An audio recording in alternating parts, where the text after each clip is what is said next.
myeloma, but before I will tell you in brief about plasma cell dyscrasia. What is plasma cell dyscrasia? In plasma cell dyscrasia, there is neoplastic proliferation of the plasma cell, along with the immunoglobulin secretion. So in plasma cell dyscrasia, neoplastic proliferation of the plasma cell along with the immunoglobulin secretion, and there are so many diseases coming under the plasma cell dyscrasia. One of them is multiple myeloma, heavy chain disease, Waldenstein macroglobulinemia, MGUS, smoldering, and all that. So what happens in the multiple myeloma? There is a neoplastic plasma cell proliferation, but they are monoclonal. So there is a monoclonal plasma cell proliferation along with the immunoglobulin secretion, that secretion in the blood as well as in the urine, along with the end organ dysfunction. So this is multiple myeloma. Before this, I'll tell you what is these plasma cells. They are the lymphocyte only.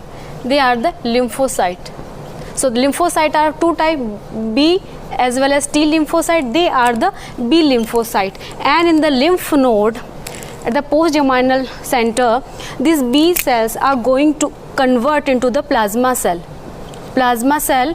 with the help of the CD4 plus T helper cell. But during this conversion, certain hypermutation is there, genetic defect or DNA defect is there, then it will lead to the defective plasma cell proliferation and lead to the neoplastic nature. And this is, and they are the monoclonal in the origin, all become the same clone. So the plasma cells are the monoclonal in the multiple myeloma. So monoclonal plasma cell will give rise to the monoclonal immunoglobulin.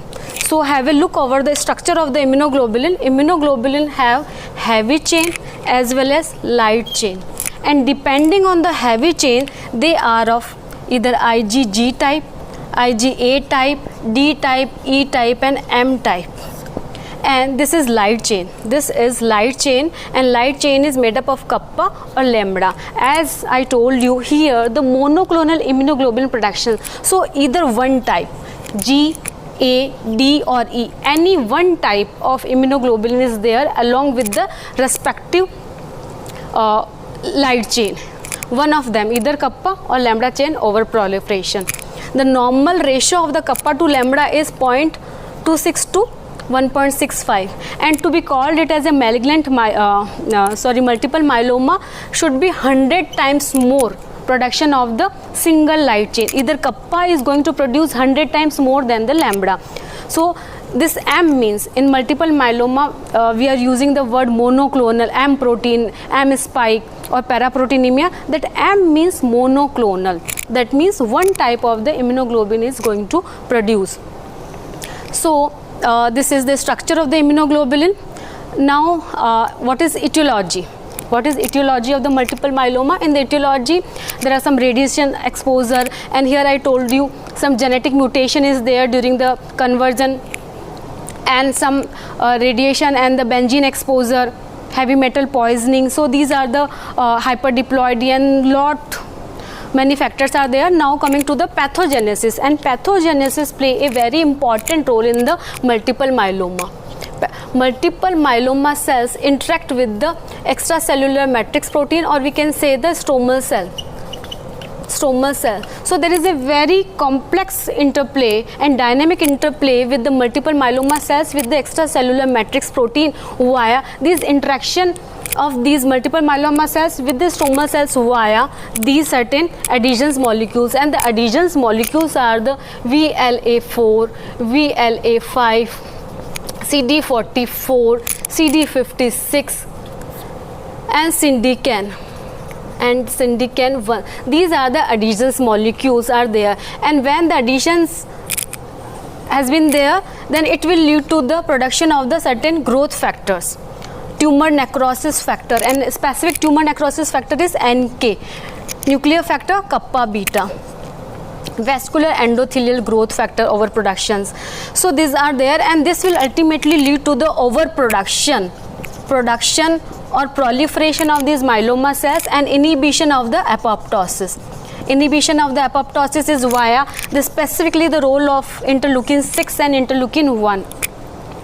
The other thing is like multiple myeloma cell itself produces interleukin 6 or stromal cell both. Stromal cell both produces interleukin 6. There is some involvement of the interleukin 1 also. They act over the stromal cells and further produce interleukin 6, and interleukin 6 play a role in the overproduction of the RANK ligand. This RANK ligand is present over the osteoblast. These are the osteoblast and these are the myeloma cells, and these are the myeloma cells. So these ligand is expressed over these osteoblast and myeloma cells, and over the osteoclast, these are the osteoclast. Over the osteoclast there is a receptor. There is a receptor of this so RANKL renic ligament ligand ka receptor is over the osteoclast. So interaction of this ligand and receptor will lead to the osteolysis means there is a breakdown. So osteoblastic activity is going to decrease. Osteoblastic activity is going to decrease, or osteoclastic activity is going to increase. The increase in the osteoclastic activity is via the interleukin 6 or macrophage inflammatory protein 1 alpha. So via these the osteoclastic activities increase, or osteoblastic activity is going to decrease via the WNT pathway. In the neoplasia you have heard the WNT pathway is there, so osteoblastic activity is there. So this will lead to the osteolysis and further release of the more and more osteoclastic activity is there. This will lead to the increased calcium release in the blood. So hypercalcemia. So hypercalcemia will be there. So via this is the role of the RANK ligand receptor and the release of the calcium. So an important thing is when there is an interaction via the syndicane, then there is a release of the matrix metalloproteinases MMP1, and the other are the important role for this pathogenesis is MMP9. There are so many MMPs are released, but the important is MMP1 and 9. So this is the important and very important for the pathogenesis of the multiple myeloma. Now coming to the role of some viral infection also in the multiple myeloma, and the IGH translocation also play very important role in the pathogenesis part. In IGH translocations comes the cyclin D. In IGH translocations come the cyclin D family, then the MAF family, and the gene involvement is like MMSET and FGFR3. So these gene and these families play important role in the pathogenesis, and there is a C mice overexpression, there is a hyperdiploidy, hyperdiploidy means we have to see the ploidy status also, like chromosome 3, chromosome 7, 9, 11, 21, 19. So the hyperdiploidy of there is a translocation. The important translocations are 11, 14, 414, 414, then 14, 20 translocation, then translocation 14, 16. So 11, 14 is associated with the good prognosis. The other one is the hyperdiploidy, as I told you. Now coming toward the diagnostic criteria. In the diagnostic criteria, I will tell you about the MGUS criteria, smoldering multiple myeloma, as well as malignant, it itself is a malignant, so multiple myeloma. So this is a eventual process. Over the 20 to 25% of the cases over the period of the 20 years, they convert from MGUS to multiple myeloma. So what are the criteria of the MGUS according to 2014 International Myeloma Workshop? There should be greater than 10% plasma cells. Should be less than 10% plasma cells and less than 3 gram per deciliter IgG or IgA secretions. And here in the smoldering myeloma, greater than 10% plasma cells and greater than 3 gram per deciliter immunoglobulin secretion is there, but they both are not associated with the myeloma defining event, or there is no end organ damage is there. And depending on that, I told you the immunoglobulin secretion. So what secretion I use? So I am telling you what are the secretory and what is means non-secretory. In the majority of the cases, they are secretory type, means they secrete the either entire heavy chain along with the light chain or either light chains only. So when they secrete, plasma cells secrete this immunoglobulin, they are called secretory, and when there is no secretion at all, they are called non-secretory. And sometimes oligosecretory myeloma are also there, but they impart less than 3%. Majority of them are secretory. Now coming to the myeloma diagnostic criteria, greater than 10% of the clonal plasma cell should be there, or biopsy proven bony biopsy, or extramedullary plasmacytosis. So this is one, and other are the myeloma defining event, and these are designated by the 4, number 1, 2, 3 and 4. That is CRAB, acronym CRAB. C for hypercalcemia, R for renal dysfunction, A for anemia, and B for bony lytic lesion. Hypercalcemia, when more than 11 milligram per deciliter calcium level is there, or in renal insufficiency we measure it by the creatinine clearance less than 40 ml per minute, or when the anemia less than 10 gram per deciliter hemoglobin but should be greater than 2, and in the bony lytic lesion one focal lesion should be there. So these are the myeloma defining event. Any one or more than that can be present. And number 3 are the biomarker of the malignancies. These are the 3, number 1, 2 and 3. Number 1 is greater than 60% clonal plasma cell should be there, and according to involved upon uninvolved light chain ratio. Light chains are kappa and lambda, so involved upon uninvolved ratio should be greater than 100 times, means one light chain should be produced and that is 100 times greater than that of the uninvolved, and the greater than one focal lesion, and that lesion measure the more than 5 millimeter in the size. So these are the criteria of the multiple myeloma. The clinical feature and investigation. Clinical feature and investigation I am taking simultaneously. So clinical features, that is symptom, and the investigation. In the investigation there are 3 departments, that is biochemistry department, that is, and the pathology department and the radiology department. So what you do in pathology department, you normally do CBC, hemoglobin, ESR, peripheral blood film, bone marrow aspiration as well as biopsy, then cytogenetic and the molecular genetic. So in the CBC we do the hemoglobin and so many other tests also. Parameters are there. Hemoglobin is decreased, ESR is increased. In the PBF we see the Rolex formation. So Rolex formation is important. This is the structure of the plasma cell, eccentrically placed nucleus, and there is a perinuclear half is important thing. Perinuclear half is there, and the chromatin is condensed. When there is a intranuclear inclusion is there, and these inclusions are made up of immunoglobulin. So when intranuclear inclusion is there, they are called Dutcher bodies, DUCHR, Dutcher bodies, and when there is cytoplasmic inclusion is there, they are called Russell bodies.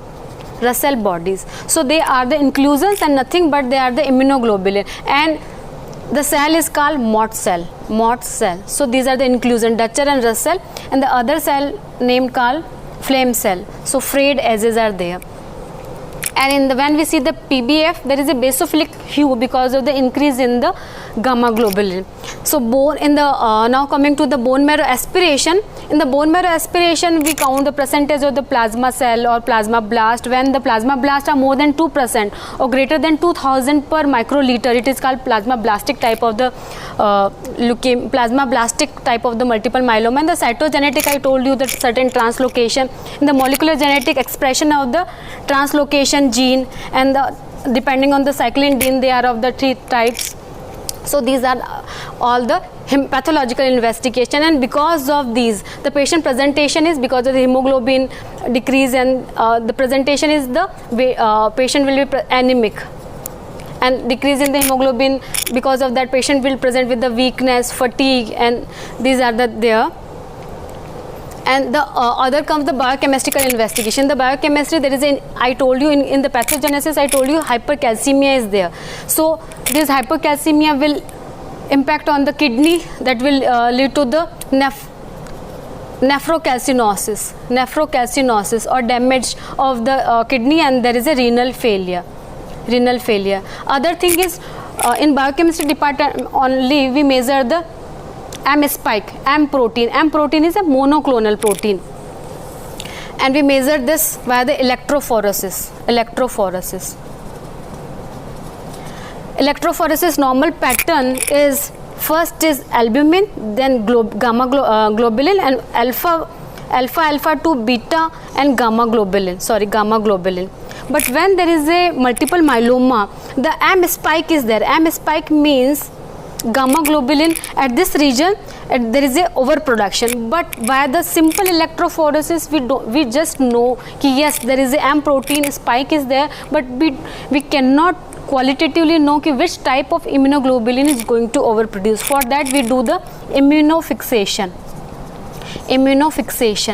and but by immunofixation we don't know the quantity. For the quantity assessment we do the SFLC, that is serum free light chain, and this is measured by the free light assay or densometry. We know we call it as a densometry. By the densometry we measure exact quantity also.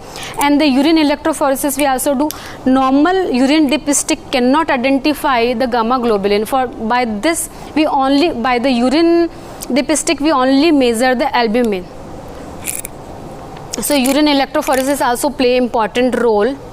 And now coming to the radiology department. In the radiology department we know yes, we can know the lytic lesion. Yes, lytic lesion, this is why the CT scan, PET scan, MRI, and the lesion size should be more than 5 millimeter.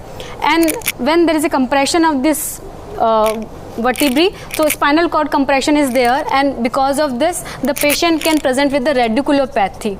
Radiculopathy means there is a compression of the nerve root,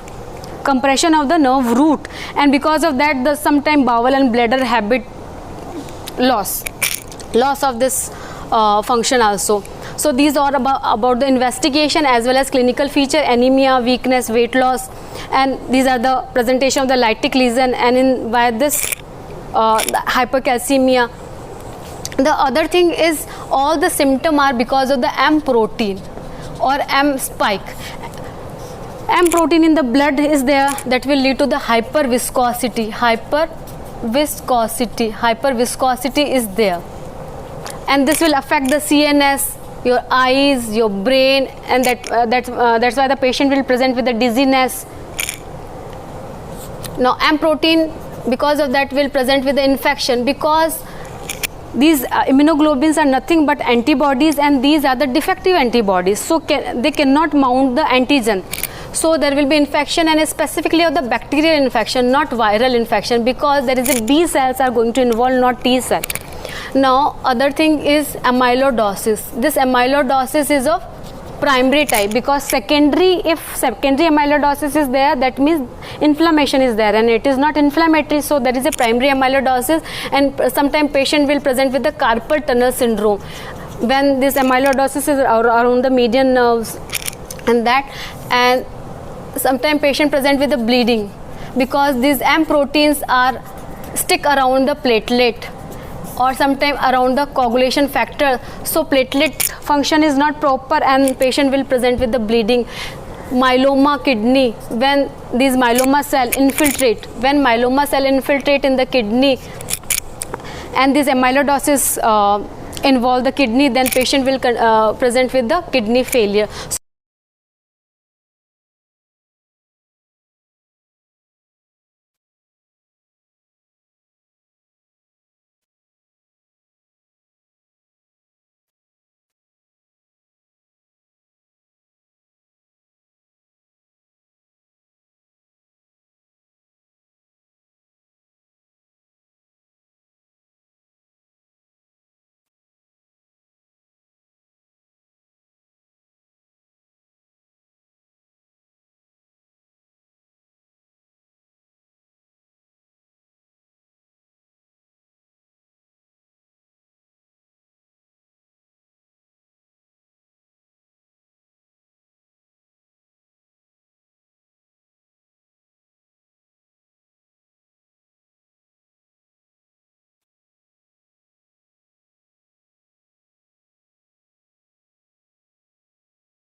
and hyperdiploidy.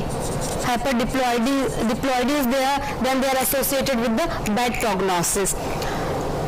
Now, I have covered all the things. Now, importantly, treatment part. In the treatment, although it is an incurable disease, but certain for the therapy-wise, like immunomodulators, certain proteasome inhibitors, sometimes we give thalidomide. And in the pathogenesis, I told you some interaction between the extracellular matrix and multiple myeloma cell is there because of the certain adhesions molecules, because adhesions molecules play a pivotal role in the multiple myeloma. So we are targeting these adhesion molecules. So by targeting these adhesion molecules, we give certain therapy. So these are all about the therapy part, and this here I complete.